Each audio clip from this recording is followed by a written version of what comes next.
सुंदरवन के जंगल में कालू को अपनी पत्नी टोंटो ने चिड़िया के साथ रहता था। कालू को एक मजदूर था। दिन भर में जो उसको पैसे मिलते थे वे अपने दोस्तों के साथ शराब में उड़ा दिया करता था। एक दिन वह शराब पीकर घर आया तो उसकी पत्नी टोंटो ने चिड़िया उससे कहती है, सुनहरी जलमी थी तब आपने क्या क्या सपने देखे थे।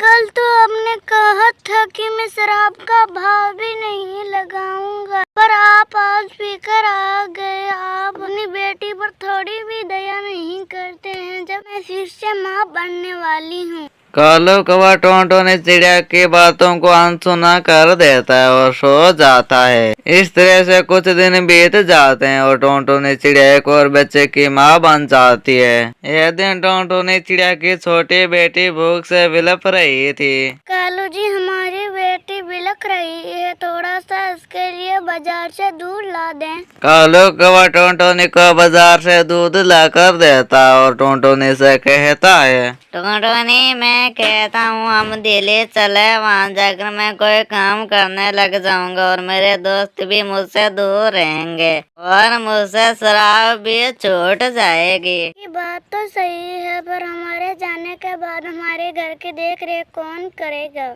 उसकी चिंता तुम मत करो टोंटोनी, मैं कोई अच्छा ग्राहक देख कर घर को बेच दूंगा। जी, आपका ये विचार है तो मैं आपका विचार में दखल नहीं दूंगी, आप घर को बेच दीजिए। इस तरह से कालू को अपने घर को बेच देता है और अपने बच्चों के साथ दिल्ली चला जाता है। तुम लोगों को भूख लगी होगी, तुम लोग यहीं बैठो, मैं भोजन लेकर आता हूँ। इतना कहकर कालू टोंटोनी चिड़िया और अपने बच्चों को वहीं पर छोड़कर चला जाता है। काफी देर तक कालू लौट कर नहीं आता हुआ तो टोंटोनी चिड़िया सोचने लग जाती है, ऐसा लगता है वो हमको छोड़कर चले गए हैं। अब मैं अपनी फूल सी बेटियों को लेकर कहाँ जाऊँ? मेरे पास तो पैसे भी नहीं है, सारे पैसे मेरे पति के पास है। मैंने तो उसके ऊपर बहुत विश्वास किया था, वो हमको धोखा देकर चला गया। टोंटोनी की दोनों बेटियां भूख से बिलख रही थी, पर टोंटोनी को यह सब देखा नहीं जा रहा था।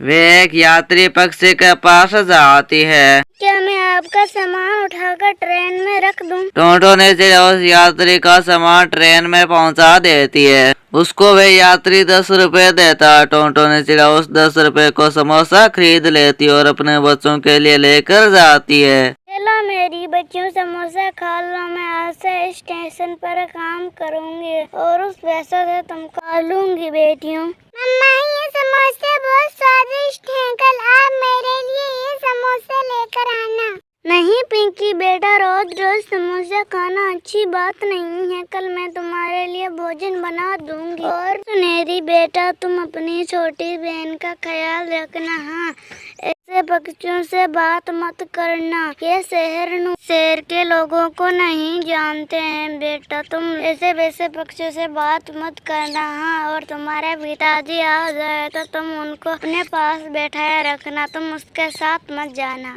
इतना कहकर टोंटोनी चिड़िया रेलवे स्टेशन पर पहुंच जाती है और फिर टोंटोनी चिड़िया 2-4 दिन बाद अपना नया घोंसला भी बना लेती है और उस घोंसले में अपने बेटियों के साथ रहने लग जाती है। कुछ दिन बाद कौवा पुलिस टोंटोनी को ढूंढते हुए वहाँ पर आती है और कहती है, कालू तुम्हारा कौन था? वो मेरे पति थे। हम गांव को छोड़कर अपने घर को बेचकर हम काम की तलाश में शहर आए थे। अच्छा, ये बात है क्या? हमको बताने में बहुत दुख हो रहा है कि कालू कौवे की मौत हो चुकी है। उसको एक ट्रक ने टक्कर मार दी थी, उसके जेब में ये कुछ पैसे मिले थे, हम आपको ये लौटाने के लिए आए हैं। टोंटोनी चिड़िया वह पैसे ले लेती है और उसको बहुत ही दुख होता है, पर वह कर भी क्या सकती थी, भगवान ने ऐसा ही लिखा था। फिर वह अपनी बेटियों के साथ खुशी खुशी रहने लग जाती है।